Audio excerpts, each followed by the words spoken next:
Deus abençoe a todos os irmãos que estão conectados, que vão assistir esta palavra para o nosso coração, palavra do céu, uma meditação rápida, uma direção do Senhor, e creio que Deus ele está falando conosco nesses dias. É inegável que a palavra de Deus está sendo liberada, é inegável que o Senhor está movendo, ainda que alguns não estejam percebendo. Deus não perdeu o controle, Deus está fazendo alguma coisa e nós devemos lembrar que mais importante do que Deus está fazendo nos outros é aquilo que Deus está conseguindo fazer em nós. A gente sempre lembra do tratar de Deus sobre Neemias, quando Neemias estava na reconstrução dos muros. E a gente lembra o quanto Neemias foi importante para os muros. E às vezes esquecemos aquilo que os muros produziram nele. Então a pergunta é esta: o que esta crise, o que esse momento está produzindo no nosso coração? Devemos nos preocupar, devemos ter uma visão clara daquilo que Deus está fazendo, daquilo que Deus está realizando.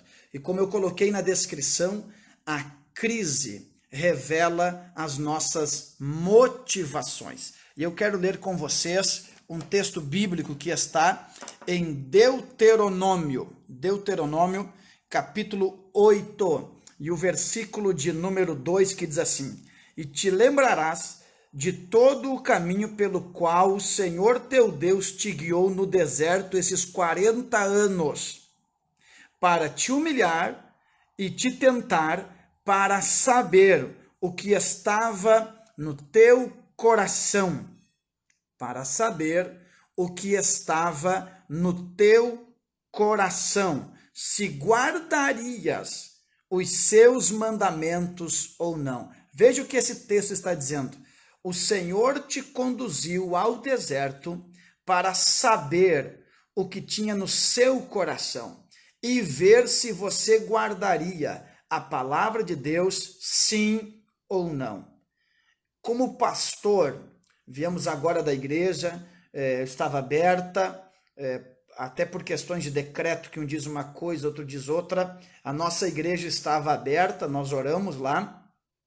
E uma das coisas que eu creio que o Espírito Santo está falando ao meu coração, e lá na oração veio forte ao meu coração, é sobre as motivações. A Bíblia diz em Apocalipse capítulo 2, versículo de número 23, Eu sou o Senhor, eu sondo as mentes e os corações. Quando você lê o Novo Testamento, Jesus diz assim: aquele que atentar, a lei diz, não adulterarás, mas aquele que atentar para uma mulher cobiçando no seu coração já cometeu o adultério. Então, a vida espiritual no Antigo Testamento era um tratar mais exterior, de um porte moral polido. Já o Novo Testamento, a fé cristã, ela é interiorizada, é uma prática interna. Se nós lermos, por exemplo, Mateus capítulo 23, nós vamos ver que Jesus vai censurar os fariseus. E no capítulo 23, Jesus diz assim, Jesus diz: gente, observem o que eles estão falando e façam o que eles estão falando, mas não façam o que eles estão fazendo. Ou seja, os fariseus divorciaram a prática e o discurso. Eles acharam que o discurso era uma coisa e que a prática era outra. Então Jesus disse assim, gente, o discurso deles é bom, não tem nada de errado, só que a prática é errada. Quando Paulo escreve aos Filipenses, e ele fala assim, uns pregam por orgulho, outros pregam por contenda, outros pregam por soberba, ele diz assim, não tem problema, mas que preguem sobre Jesus. O que Paulo está dizendo é que a teologia não estava errada, não era necessário corrigir a teologia, o que eles estavam pregando era certo. Agora Paulo está dizendo que era necessário corrigir as motivações. Eles estavam fazendo a obra mais nobre, que era a pregação, com a motivação mais obscura de todas. Então, nesses dias de quarentena, de estarmos mais retirados, tem vindo muito ao meu coração uma autoanálise, uma visão introspectiva. Como está o meu coração? Lembra o que diz os Salmos? O salmista diz assim: Senhor, quem habitará no teu santo monte? Aquele que tem mãos limpas, coração puro e sabe amar. É importante nós olharmos para dentro de nós, para as nossas motivações nesse período. O salmista no Salmo 139, ele diz: Senhor, tu sondas e me conheces. A palavra nem chegou na minha boca e o Senhor já sabe. De longe conheces o meu sentar e o meu levantar. Se eu colocar minha cama nas alturas, ali tu estás. Se eu colocar minha cama no abismo, lá tu estás também. Escute que eu já vou falar coisas fortes aqui.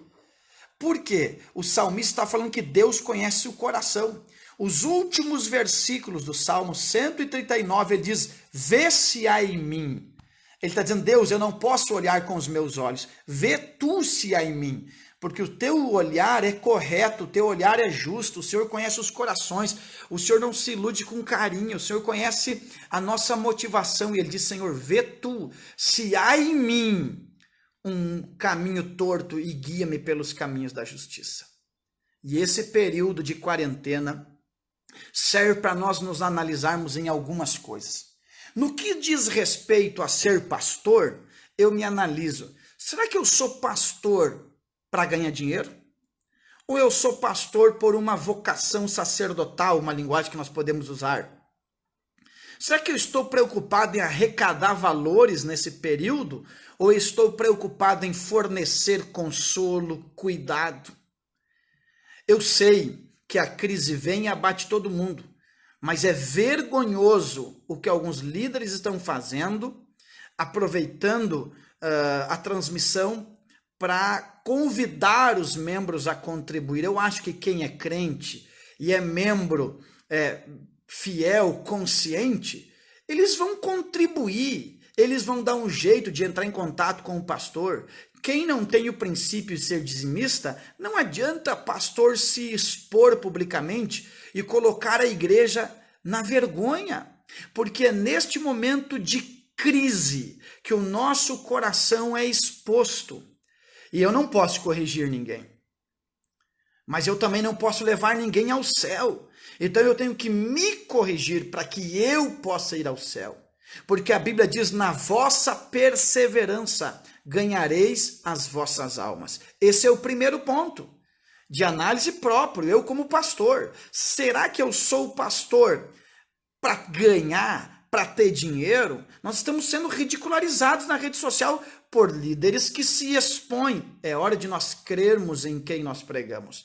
É hora de nós crermos naquele que nos cuida, naquele que nos provê.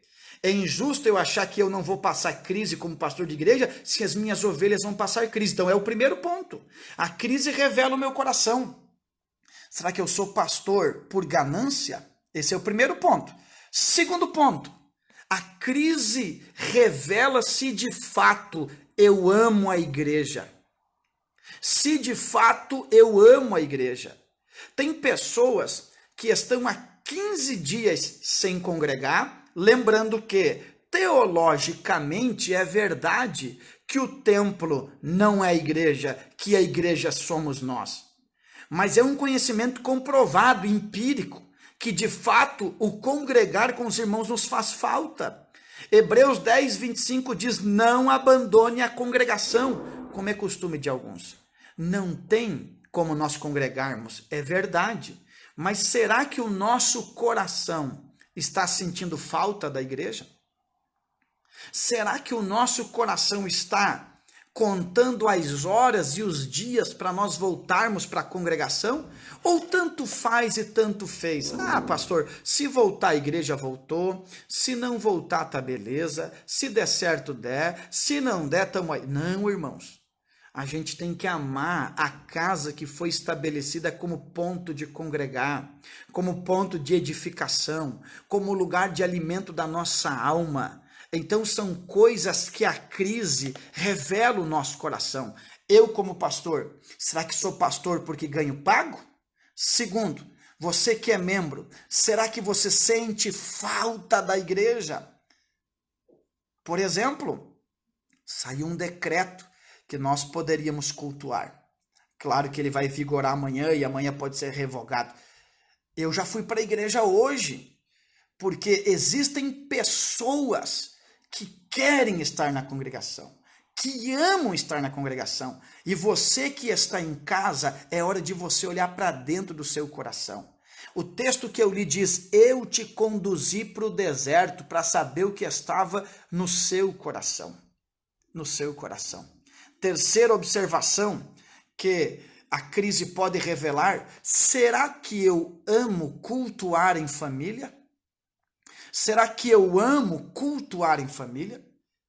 Então, são 3 pontos que eu estou abordando que a crise vai revelar a motivação. No caso, como pastor, vou estar me expondo, passando vergonha, pedindo dinheiro na internet. Membro que é fiel sabe o que tem que fazer, não precisa ninguém se expor.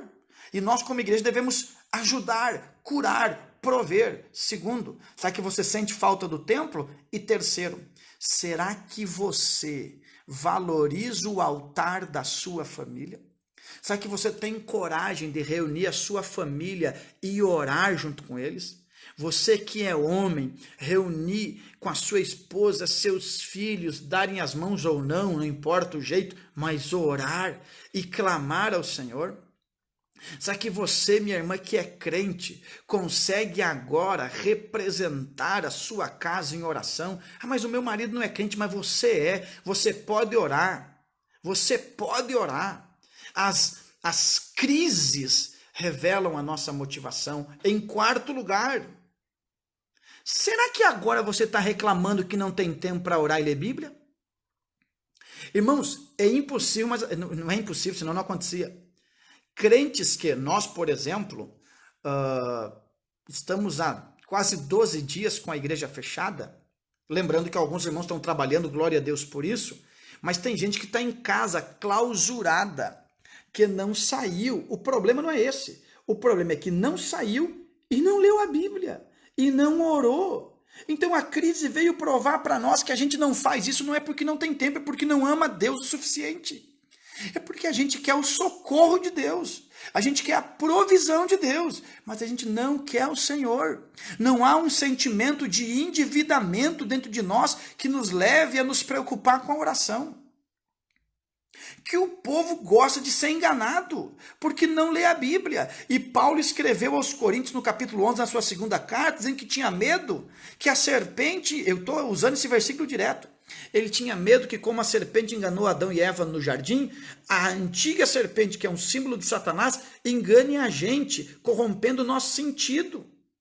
Tem crente que assistiu Netflix, não estou dizendo que não assista, tem crente que ficou na rede social, um bando de gente querendo brigar em rede social. Vai ver na minha rede social como pastor, alguém eu influencio, mas eu não tenho solução clara para os problemas, não sou politólogo, não sou infectologista, não sou médico, sou pastor.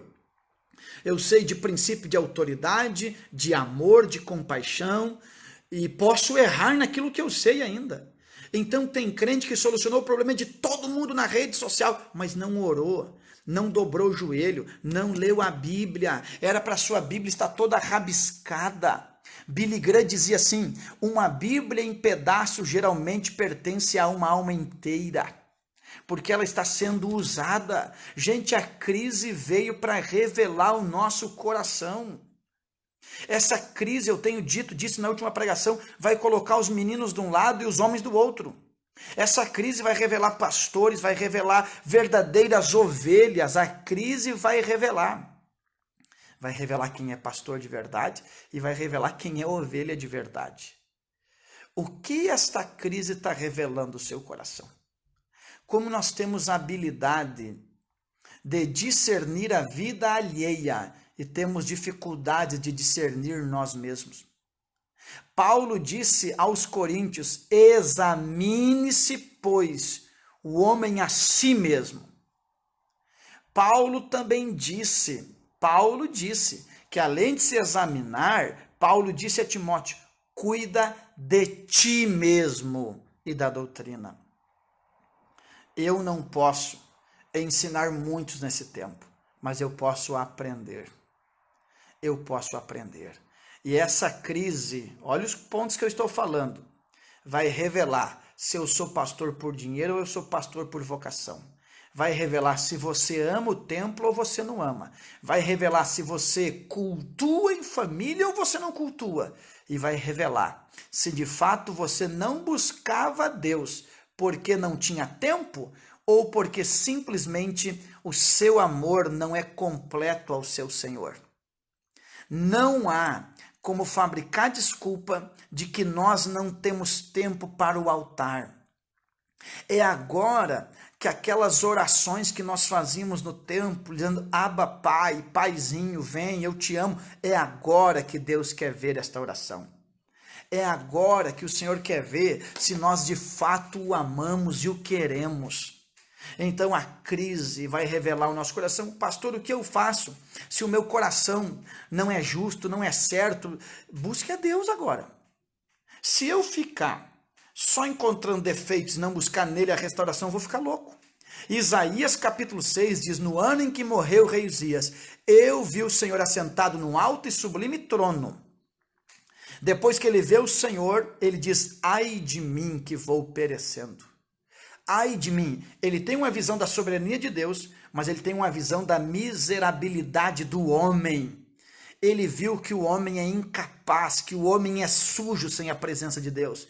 Mas depois que ele vê a soberania de Deus, ele vê a miserabilidade humana, ele vê que um ser angelical pega uma brasa tirada do altar e toca nos lábios dele, porque não adianta eu ver que Deus é grande, não adianta eu ver que eu tenho problemas, a minha miserabilidade está exposta se eu não crer que ele tem poder para tocar minha vida e me restaurar. E em quarto lugar, diz a Bíblia que ele ouve a voz dizendo, a quem enviarei e quem há de ir por nós? Ele está dizendo, eu vi que ele é grande, eu vi que eu sou miserável, eu vi que ele pode me restaurar e eu vi que ele tem um propósito na minha vida. Glória a Deus por isso. Que esta crise seja usada pelo Senhor para nos motivar a buscar mais a presença de Deus. Que Deus abençoe todos os irmãos. Lembrando, o mais importante não foi o que Neemias fez nos muros, mas foi o que os muros fizeram nele. Porque os muros ficaram lá e o que Neemias aprendeu foi dentro dele, com ele, pelas viagens da vida. Fiquei quase 11 anos de missionário no Uruguai. O mais importante não foi o que eu produzi no Uruguai. O mais importante foi o que o Uruguai produziu em mim. Porque os irmãos que nós evangelizamos e cuidamos estão lá. Mas o que eu aprendi, viajou comigo, está dentro do meu coração. Você que entrou agora, depois assista toda esta palavra. Vai tocar em você, vai te abençoar. Esta crise está expondo os meninos na internet. Tem gente passando vergonha por não ter maturidade, por não ter estrutura para suportar isso, por não ter visão. Então a crise revela o meu coração como pastor. Pastoreio ou quero dinheiro? A crise revela o teu coração. De fato você ama o templo e ama a igreja ou só usou ela enquanto ela te podia abençoar? Esta crise revela se de fato a minha família funciona, porque agora eu não saio, eu fico dentro de casa. E será que eu tenho um altar com a minha família? E esta crise revela se de fato eu amo a Deus ou eu não amo, porque agora eu tenho tempo para buscar o Senhor. Agora eu tenho tempo para buscar a presença de Deus. Que Deus abençoe todos os nossos irmãos. E eu quero orar por vocês. Eu quero declarar a bênção de Deus. E como irmão em Cristo, nós estamos aqui para servir, para orar por nossas ovelhas de Antônio Prado e Ipê, que são as duas cidades que eu pastoreio, mas por todos aqueles que precisam. Eu vou orar agora. 10h30, nós vamos entrar numa live junto com o Dilson Gomes lá no Instagram e nós vamos não debater, mas desenvolver o tema esperançar. E Deus vai falar conosco lá também. Deixa eu orar por você. Senhor, eu quero orar pelos meus irmãos, por todos aqueles que estão passando provas e dificuldades. Ajuda. Sê conosco, Senhor. Tem coisas que fogem do nosso controle, mas não do teu controle. Eu abençoo os meus irmãos. Abençoo pastores que estão assistindo ou vão assistir. Nós cremos em ti, que é o sumo pastor. aquele que não deixa faltar nada para aqueles que te servem.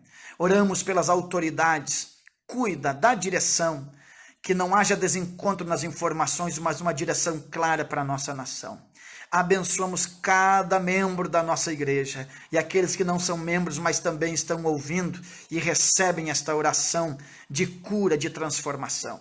Cuida daqueles que estão em pânico, aqueles que estão assolados por sintomas desta atualidade. Restaura, abençoa e ajuda em nome de Jesus.